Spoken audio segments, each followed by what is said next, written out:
अस्सलाम वालेकुम रहमतुल्लाहि वबरकातुहू। जैसे आपने टाइटल देखा और मुफ्ती अरशद देहलीवाला के ताल्लुक से मैंने इससे पहले एक वीडियो बनाई थी जो अब मेरे चैनल पर अपलोड है। 2 दिन पहले ही है, 1 दिन पहले ही मैंने वो वीडियो बनाई है। तो उस वीडियो में जाके देखिए कि मुफ्ती अरशद देहलीवाला की जो बातें हैं, उन्होंने इस बात काम के बारे में कुछ बातें कही हैं कि काम ना तो जो है सुन्नत है, ना फ़र्ज़ है, ना फ़र्ज़ ऐन है, ना फ़र्ज़ किफ़ाया है, बल्कि ये काम नफिल से भी नीचे लाके छोड़ दी वो उनकी नज़रिए में कि ये काम मुबाह है। मुबाह का मतलब होता है कि अगर कोई करे तो वो नेकी नहीं, और अगर कोई छोड़ दे तो कोई गुनाह नहीं है। इस तो यानी कि दावत का काम इतना ऊंचा काम जिसको बड़े बड़े उलेमा आज कर रहे हैं, बड़े बड़े उलेमा और उसकी तायद में भी है। अब जिसका नज़रिया जैसा है वो मैं उसके बारे में नहीं बोल सकता, कुछ उलेमा तायद में नहीं भी हैं, और लेकिन ज़्यादातर कसीर तादाद इस काम में जो है तायद में है। इस काम को बेहतरीन काम बताया है। अरब के कई बड़े आलिम दीन, उन्होंने बहुत बड़े जो वहाँ के आलिम दीन हैं, जो कि ग्रैंड मुफ्ती हैं, उन्होंने भी इस काम की तायद की है। और मुफ्ती अरशद देहलीवाला की नज़रिया कहता है कि ये काम मुबाह है, जबकि मैंने आपके सामने एक वीडियो पेश कर रहा हूँ जो उस वीडियो के अंदर मैंने ChatGPT से मदद ली है और उसने कुरान की दलाइल के साथ और बड़े बड़े इमाम इब्न कसीर रहमतुल्लाह अलैह और दूसरे इमाम गज़ाली रहमतुल्लाह अलैह के दलाइल पेश किए हैं, उनके जो है कौल पेश किए हैं, उनकी तफसीरें पेश की हैं कि इस काम को उसमें आप खुद देखें कि क्या बताया है। फ़र्ज़ ऐन बताया, फ़र्ज़ किफ़ाया बताया, फ़र्ज़ नफिल बताया, या मुबाह बताया है। आप खुद अंदाज़ा लगाएं उस चीज़ को सुनकर कि ये काम उम्मत पे फ़र्ज़ किफ़ाया है, फ़र्ज़ ऐन है या मुबाह है, या कौन सही है। मुफ्ती अरशद देहलीवाला सही है, ये हज़रत जी मौलाना साद साहब की बात जो कि हज़रत जी मौलाना साद साहब ने कही कि हर इंसान पर ईमान बनाना फ़र्ज़ है, ईमान बनाना फ़र्ज़ है। और ये बात बिल्कुल हक़ है कि अपने ईमान को बनाना हर इंसान पर फ़र्ज़ है। तो हज़रत जी मौलाना साद साहब कहते हैं कि जब ईमान बनाना फ़र्ज़ है तो ईमान की मेहनत भी फ़र्ज़ है। तो अब आप वीडियो आगे सुनेंगे इंशाल्लाह, और उसके बाद मैं आपके सामने एक कॉल रिकॉर्डिंग पेश करूँगा। उस कॉल रिकॉर्डिंग के अंदर मुफ्ती अरशद देहलीवाला ने जो तबलीगी भाई हैं, हमारे तबलीग जमात के साथी हैं, उनको कहा है जाहिल, कि जितने भी गैर उलेमा तबलीग में लगे हुए हैं वो सब जाहिल हैं। और उसके बाद मैंने उनकी इस बात को पकड़कर उनसे फिर इसी बात को रिटर्न करवाया, उन्हीं की ज़बानी से रिटर्न करवाया। जब तक वो उस बात को जो है रिटर्न नहीं कर दिए, मैं उनसे दूसरी बात भी नहीं करा। उनकी कॉल रिकॉर्डिंग मेरे पास है, आप उस कॉल रिकॉर्डिंग को सुनिए। उस कॉल रिकॉर्डिंग में देखो आप, मैं अल्हम्दुलिल्लाह अल्लाह ने मेरे साथ जो है कैसा मदद का मामला किया, और उनकी जो है उन्हीं की कही हुई बात उनको लौटानी पड़ी। अब इस रिकॉर्डिंग को भी सुनिए, इस वीडियो को भी सुनिए, ताकि सही और गलत का फैसला कर सको। नंबर 1, दावत का काम मुबाह, मुस्तहब या फ़र्ज़। मुबाह का अर्थ होता है ऐसा काम जो ना तो फ़र्ज़ अनिवार्य है, ना ही हराम निषिद्ध है। अगर करे तो सवाब नहीं और छोड़ दे तो गुनाह नहीं। लेकिन दावत का काम इस दर्जे से ऊंचा है क्योंकि इसकी कुरान और सुन्नत से दलील। कुरान और उस व्यक्ति से बेहतर कौन हो सकता है, उस इंसान से अच्छा कौन हो सकता है जो अल्लाह की ओर बुलाए, अल्लाह की तरफ बुलाए, नेक अमल करे और कहे कि मैं मुसलमानों में से हूँ। सूरह फुस्सिलात की आयत है ये 41/33। इससे ये साबित होता है कि दावत का काम अल्लाह के नज़दीक सबसे बेहतरीन कामों में से है। फिर फ़र्ज़ ऐन बना फ़र्ज़ किफ़ाया। इमाम गज़ाली और अन्य कई फुक़हा इस्लामी विद्वान यानी कि आलिमों ने लिखा है कि दावत का काम मूलियत फ़र्ज़ किफ़ाया है, यानी अगर कुछ लोग अंजाम दे तो बाकी लोगों से जिम्मेदारी उतर जाती है।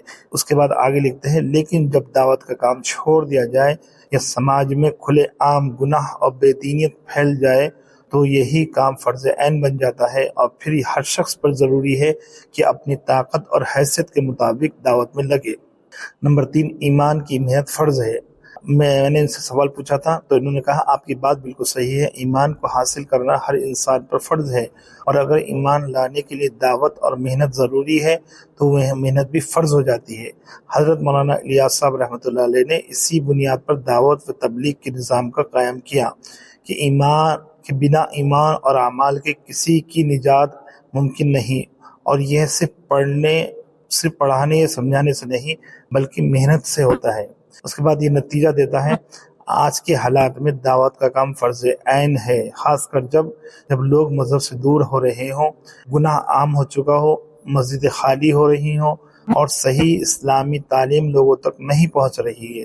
اس لیے دعوت کیول ایک نیکی کا کام نہیں بلکہ ہر مسلمان کی ذمہ داری ہے، جتنی اس کی طاقت ہو اتنا کرے۔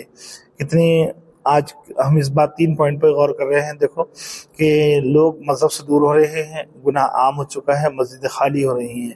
یہ چیز دیکھی جا سکتی ہے کہ آج کیا ہو رہا ہے معاشرے میں، مسجدیں خالی ہیں، لوگ روزہ چھوڑ رہے ہیں، حج کر رہے ہیں لیکن نام نمود کے لیے، اور لوگ جو ہے جہالت کو تعلیم سمجھ رہے ہیں، چند ورڈ کو پڑھنے کو تعلیم سمجھ رہے ہیں۔ اس کے بعد آگے اس میں کئی علماء کے نام ہیں۔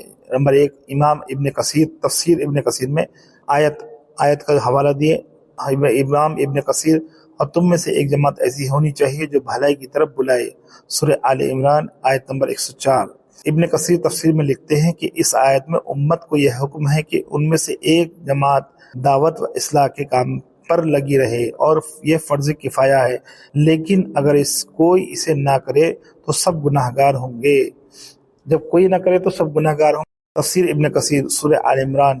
امام نووی رحمۃ اللہ علیہ المجموع فقہ کی کتاب، اچھائی کا حکم دینا اور برائی سے روکنا اس وقت ہر ویکتی پر فرض عین ہو جاتا ہے جب وہ دیکھے کہ گناہ کھلے عام ہو رہے ہیں اور روکنے والا کوئی نہیں ہے۔ المجموع امام نووی جلد 4 صفحہ 39۔ نمبر 3 امام غزالی رحمۃ اللہ علیہ احیاء العلوم الدین میں دعوت اور نصیحت کرنا اصل میں فرض کفایہ ہے، لیکن جب سماج میں کوئی نہ کرے تو یہ ہر سمجھدار اور قابل ویکتی پر فرض عین ہو جاتا ہے۔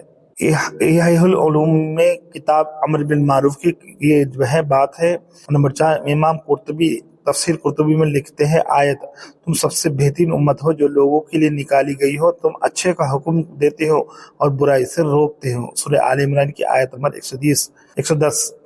قرطبی لکھتے ہیں اس آیت سے امت کی دعوت کی ذمہ داری ثابت ہوتی ہے، اور اگر لوگ خاموش ہو جائے تو ہر ویکتی پر یہ ذمہ داری آ جاتی ہے، تفسیر قرطبی سورہ آل عمران۔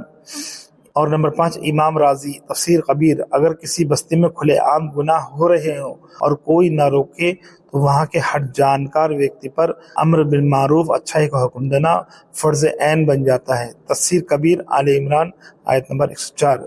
اگر آپ چاہیں تو ان حوالوں کا بیان کتاب میں یعنی کہ اس کتاب میں دیکھ سکتے ہیں، عربی میں جا کر ان کتابوں کا حوالہ دیکھ سکتے ہیں۔ جیسے آپ نے ویڈیو سنی، کال ریکارڈنگ سنی، تو آپ نے دونوں ہی باتیں اچھی طریقے سے سن لی ہوں گی۔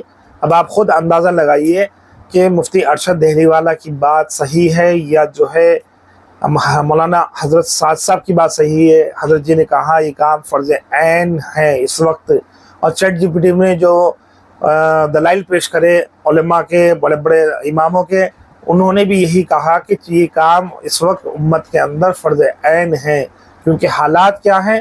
حالات یہی ہیں کہ امت کے اندر سے فرض نکل چکا ہے، مسجدیں خالی ہیں، روزے چھوڑنے والے زیادہ ہیں، رکھنے والے کم ہیں، زکوٰۃ دینے والے کم ہیں، اور اس کو غائب کرنے والے بہت زیادہ ہیں۔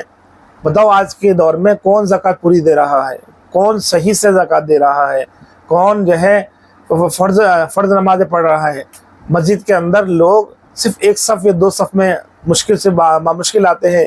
جو مسجدیں جمعے کے دن چھوٹی پڑ جاتی ہیں، وہی مسجدیں جو مسجدیں رمضان میں چھوٹی پڑ جاتی ہیں، وہی مسجدیں غیر رمضان اور غیر جمعہ ویران نظر آتی ہیں۔ تو آج امت کے اندر سے کیا چیز نکلی ہوئی ہے؟ فرض نکلا ہوا ہے۔ تو اس کا حساب سے جو ہے یہ کام فرض عین ہے۔ ہر شخص کی ذمہ داری ہے کہ وہ اپنی طاقت کے اور استطاعت کے حساب سے دعوت کا کام کرے۔ ضروری نہیں کہ دعوت و تبلیغ کے ساتھ جوڑ کر ہی کام کرے، بلکہ انفرادی بھی کرے تو بھی کرنا اسی کو کرنا ہے۔ کئی سارے لوگ اپنی محنت میں لگے ہوئے ہیں، جس کو جو محنت پسند آئے اس میں لگ جائے، لیکن دعوت تو ہر انسان پر فرض عین ہے۔ اب ریکارڈنگ بھی سنی ہے آپ نے اور یہ دونوں چیزیں سنی، اب آپ فیصلہ کمنٹس باکس میں بتائیے کہ کون صحیح ہے کون غلط ہے، اور کیا مفتی ارشد دہلی والا کی جو علم جو جہالت ہے انہوں نے جو کہا وہ کیا ان کا قبر ہے، علم کا قبر؟ آپ ضرور کمنٹس میں جواب دیجیے.